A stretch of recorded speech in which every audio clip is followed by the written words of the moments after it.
नमस्तुभ्यम। शिव जी की कृपा का क्या बखान करते हूँ गुरुदेव।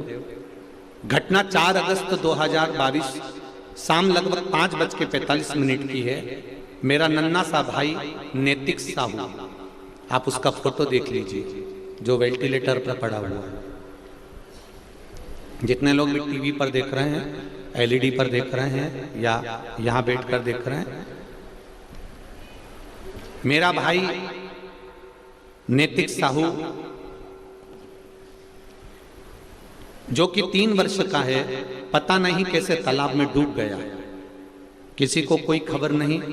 वो तो शिव जी की असीम कृपा जी थी। जो खेत से लौट रहे पुरजनीन यदु नाम की एक महिला की नजर मेरे भाई पर पड़ी।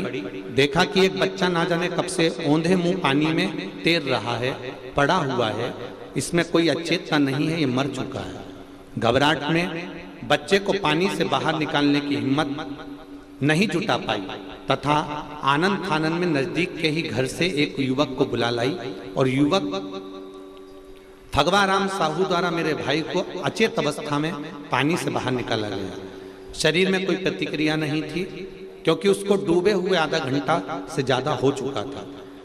मातम सा छा गया पूरे परिवार में, रोने लगे सब।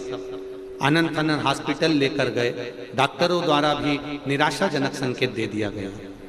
अब आसरा सिर्फ भोलेनाथ का था। आपकी कथा निरंतर सुनी है, आज तक आपके सामने कभी नहीं आई, पर कथा टीवी पर सुनती रहे। मैंने पास के शिव मंदिर में जाकर श्री शिवाय नमस्तुभ्यम का महामृत्युंजय का मंत्र स्मरण करना प्रारंभ करा। शिव जी से जाकर कहा, भोलेनाथ एक भाई है, बचा लीजिए। रात्रि लगभग 9 बजे तक मेरी आंख से अश्रु बहते रहे और मैं शंकर जी को जल चढ़ाती रही। आप 1 लोटे की कहते हो, मैंने शिव जी को उस दिन बहुत लोटा भर भर के जल चढ़ाया गुरुदेव। तभी बाबा की कृपा ऐसी हुई कि एक लाल साड़ी पर माता आकर कहती है, सियोर वाला महाराज कहता है बेलपत्री ले जाकर उसके पलंग के पास रख दे। और मैंने बेलपत्री ले जाकर उसके पलंग के पास में डॉक्टर को दी। आधे घंटे के बाद 12:15 पर मेरे भाई को होश आ गया, मरा हुआ जिंदा। शिव है शंकर। मेरे भाई का फोटो भजा है और मेरा भाई अब ठीक है। श्री शिवाय नमस्तुभ्यम। बाबू बैठिए, हर हर महादेव। बैठिए बैठिए बैठिए विराजिए। श्री शिवाय नमस्तुभ्यम। शिव कृपा इसी को कहते हैं। भगवान शंकर की उदार करुणा, कृपा, दया।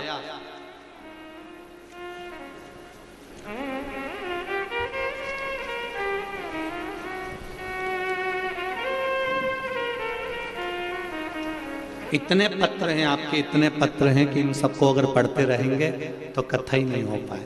इतने आप लोगों के भाव जो शिव जी ने आपको दिया है। आपके पास सियोर वाला महाराज नहीं खड़ा था उस समय पर।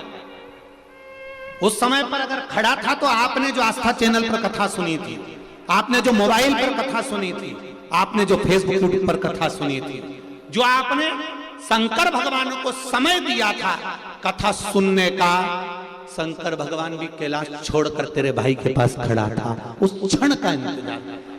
तुम पुकारो, वो आए।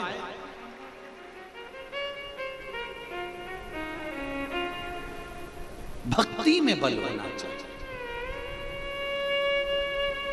अंत समय प्रभु आना पड़ेगा, वचन दिया तो निभाना पड़ेगा। कोई आएगा कि ना आएगा पता नहीं, पर अगर शिव महापुराण की कथा विश्वास से श्रवण करी है, भरोसे से श्रवण करी है कि मेरा शंकर मेरे साथ में है, हर पल हर घड़ी हर क्षण मेरे साथ मेरा शिव है, आप दिल से छाती ठोक कर कह सकते हो, अगर महाकाल मेरे साथ है तो काल भी मेरा कुछ नहीं बिगाड़ सकता, ये निश्चित है।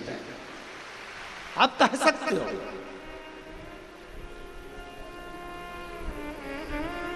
चित्त वृत्ति में शिव होना चाहिए महाराज। और जब आपकी चित्त वृत्ति में भगवान शंकर समाहित हो, हाँ उसमें छल ना हो, उसमें कपट ना हो, तार का के तीन बेटे थे, तारकाक्ष, विदुम्माली और कमलाक्ष की। इन तीनों को ब्रह्मा जी ने वर प्रदान करा कि तुम मांगो, तुम्हें क्या चाहिए। ब्रह्मा जी से वर मांगा कि हमको मृत्यु ना आए, हमारी मौत ना आए, हम